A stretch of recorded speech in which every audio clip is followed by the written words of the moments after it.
بسم اللہ الرحمن الرحیم۔ السلام علیکم ڈیئر اسٹوڈنٹس، میں ہوں کاشف تنویر اور ڈیٹ میڈیا یوٹیوب چینل پر ہم آپ کو خوش آمدید کہتے ہیں۔ لیکچر سٹارٹ کرنے سے پہلے آپ لوگوں سے ایک چھوٹی سی ریکویسٹ کہ اگر ابھی تک آپ لوگوں نے ہمارے چینل کو سبسکرائب نہیں کیا تو اسے سبسکرائب کر لیں اور ساتھ میں لگے ہوئے بیل آئیکن کو بھی پریس کر لیں تاکہ ہر نئی آنے والے ویڈیو کا نوٹیفیکیشن آپ لوگ تک بر وقت طور پر پہنچ سکے۔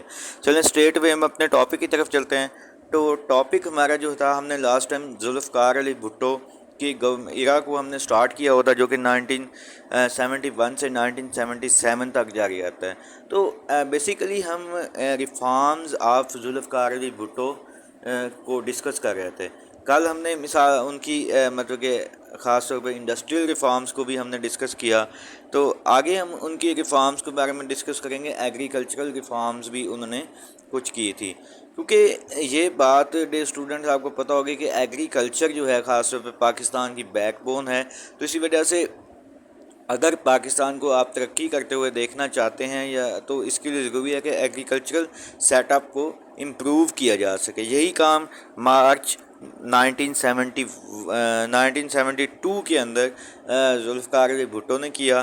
انہوں نے کیا کیا کہ ان کی مین پرپس یہ تھا کہ کسی طریقے سے ایگریکلچرل سیٹ اپ کو امپروو کیا جا سکے، خاص طور پر جو کسان ہے اس کو خوشحال کیا جا سکے۔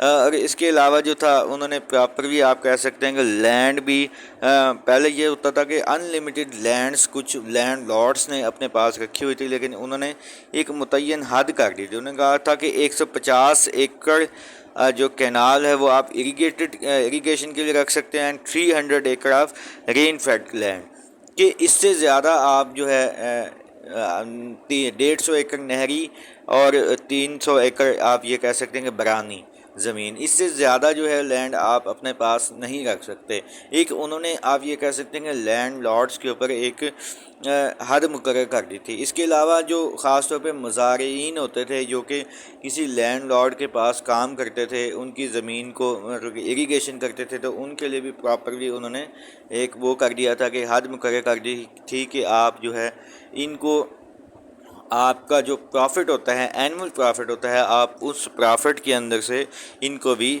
ہیلپ کریں گے۔ اس کو ذرا میں آپ کو ادھر سے بھی ریڈ کر کے بتا دیتا ہوں تاکہ آپ کی بیٹر انڈرسٹینڈنگ کے لیے۔ Zulfiqar Ali Bhutto announced agricultural reforms in March 1 1972، کہ مارچ 1 1972 کے اندر انہوں نے ریفارمز لے کر آئے۔ The purpose of these reforms was to improve the agricultural system, the economic conditions of the people who are involved in agriculture sector increase۔ مطلب کہ ان کا مقصد یہی تھا کہ جو لوگ ایگریکلچرل سیٹ اپ کے ساتھ منسلک ہیں، ان کی اکنامک سیٹ اپ کو خاص طور پہ انکریز کیا جائے، ان کی زیادہ سے زیادہ ان کی آپ کہہ سکتے ہیں کہ ڈیولپمنٹ کے لیے ورک کیا جا سکے، تاکہ جو ہے وہ آسانی کے ساتھ آپ یہ کہہ سکتے ہیں کہ پروگریس کر سکیں۔ اگر آگے ایجوکیشنل ریفارمز کی بات کی جائے تو انہوں نے خاص طور پہ اسٹوڈنٹس کے لیے بھی آپ یوں کہہ سکتے ہیں کہ بہت زیادہ ورک کیا تھا، جس کے اندر Zulfiqar Ali Bhutto announced educational reforms in 1972 کے اندر انہوں نے خاص طور پہ ایجوکیشنل ریفارمز لے کر آئے۔ Private schools institutions were nationalised due to this the salaries of the teachers and the other employees working in those institutions become equal to the employees of the government۔ کہ مطلب کہ آپ یوں کہہ سکتے ہیں کہ انہوں نے ایک تو نیشنلائزیشن پالیسی کے تحت انہوں نے کیا کیا کہ بہت سارے جو پرائیویٹ سکولز تھے اس کو نیشنلائز کر کے گورنمنٹ کی تحویل میں کے اندر دے دیا گیا۔ اب ان پرائیویٹ سکولز کے اندر کام کرنے والے جو ٹیچرز تھے، ان کی بیٹرمنٹ کے لیے انہوں نے کچھ اس طریقے سے ورک کیا کہ ان کی سیلریز کو گورنمنٹ امپلائیز کی ایکول کر دیا۔ کہ ان کا ماننا یہ تھا کہ اگر کیونکہ ٹیچر ہوتا ہے، چاہے وہ کسی پرائیویٹ سیکٹر سے بلانگ کرتا ہو یا گورنمنٹ سیکٹر سے، اگر آپ ٹیچر کو خوشحال دیکھنا چاہتے ہیں تو آپ جو ہے ان کی سیلریز کو گورنمنٹ کے ملازموں کی ایکول کر دیں۔ In order to provide affordable transport to the students, special discounts were given on the fare of buses and trains. کہ خاص طور پر انہوں نے اسٹوڈنٹ کی بیٹرمنٹ کے لیے یا آپ یوں کہہ سکتے ہیں کہ ڈیولپمنٹ کے لیے کچھ اس طریقے سے کام کیا کہ بسوں کے کرایوں کے اندر خاص طور پر اسٹوڈنٹس کو ایک پراپر جو تھا ڈسکاؤنٹ دیا گیا تھا۔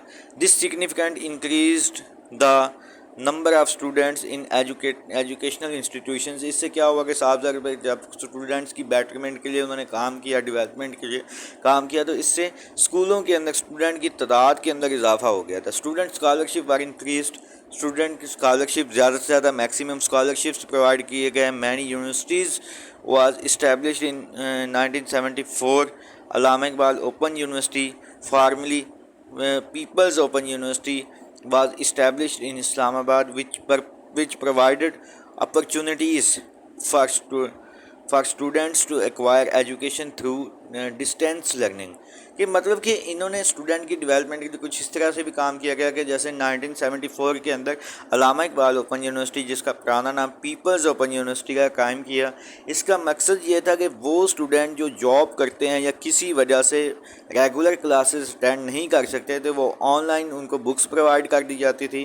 آج بھی علامہ اقبال اوپن یونیورسٹی، آپ یہ یوں کہہ سکتے ہیں کہ اسٹوڈنٹس یہ کام کر رہی ہے کہ ان کو بکس گھر بیٹھے ان کے بکس یا آن لائن، جو آج کل جو انہوں نے ماڈرن طریقہ یہ اڈاپٹ کیا کہ آن لائن بکس ہی ویب سائٹ کے اوپر جاری کر دیتے ہیں، آپ وہاں سے پڑھتے ہیں اور سیمیسٹر کے اینڈ کے اوپر آپ سے پراپرلی یونیورسٹی پیپر لے لیتی ہے. اس طریقے سے آپ اپنی جاب کو بھی کنٹینیو رکھ سکتے ہیں، اور دوسرے لفظوں کے اندر آپ یہ بھی کر سکتے ہیں کہ آپ اپنی اسٹڈی کو بھی کنٹینیو کر سکتے ہیں. یہ ایک قسم کی آپ یوں کہہ سکتے ہیں کہ سہولت متعین کی تھی. Adult education centres were also set up. Adult educational centres بنائے تھے. Steps were taken to import higher education. یہ ہائر ایجوکیشن کی بھی تعلیم دی، خاص طور پر جیسے کہتے ہیں کہ ماسٹر لیول تک ایجوکیشن کے لیے زیادہ سے زیادہ انہوں نے یونیورسٹیز بنائی تھیں. اور اس طریقے سے schools and colleges were up graded. اسکولوں کو اپ گریڈڈ کر کے ہائر سیکنڈری اسکول کا درجہ دے دیا گیا. اس طریقے سے کالجز کو ایون کہ اپ گریڈ کر کے ایسوسیٹ کالجز کا بھی خاص طور پر درجہ دے دیا گیا تھا. Training institutions were open for teachers training. کہ خاص طور پر جب ایک کوئی ٹیچر ہوتا ہے، ٹیچر کی ٹریننگ کے لیے بھی انہوں نے ٹریننگ انسٹیٹیوشنز قائم کیے، جس کے اندر آپ دوسرے آسان لفظوں کے اندر اگر میں بات کروں کہ جس کے اندر ٹیچرز کو بھی ٹرین کیا جاتا تھا کہ اگر کلاس کے اندر ہر طرح کی ان اوائڈیبل سرکمسٹانسز کے اندر بھی وہ کس طریقے سے جو ہے اس کو ان حالات کو ٹیکل کر سکتا ہے، اسٹوڈنٹ کی انٹریکشن حاصل کر سکتا ہے. یہ ساری چیزیں ایک آپ یہ کہہ سکتے ہیں کہ ٹیچرز ٹریننگ کے اندر خاص طور پہ ٹیچرز کو سکھایا جاتا ہے، یعنی کہ ٹیچرز کو بھی ٹرین کیا جاتا ہے. تو ہیلتھ ریفارمز کو ڈے اسٹوڈنٹس اب ہم اپنے اگلے لیکچر کے اندر ڈسکس کریں گے. آج کا لیکچر ہم یہیں پہ اینڈ کرتے ہیں. Do write your question in comment box. Hit the like and subscribe button if you haven't yet. Stay tuned and Allah Hafiz.